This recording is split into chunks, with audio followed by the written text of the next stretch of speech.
Welcome guys to episode 31st of how we build a 5-story building. Here we are. Today we keep going with installation of the curtain wall. Previously I showed you how we were installing the storefronts, and today we are with a more complex task, that is the installation of the curtain wall.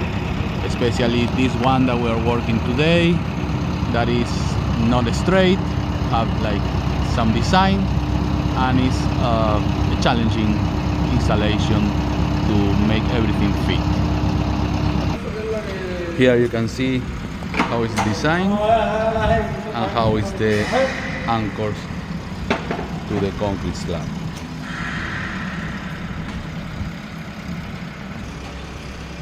Here is with the other section already installed and waiting for one more to come here and close this door, this floor. So please subscribe to the channel, hit the like button, notification bell for more updates on how we build 5-story building. Thanks for watching.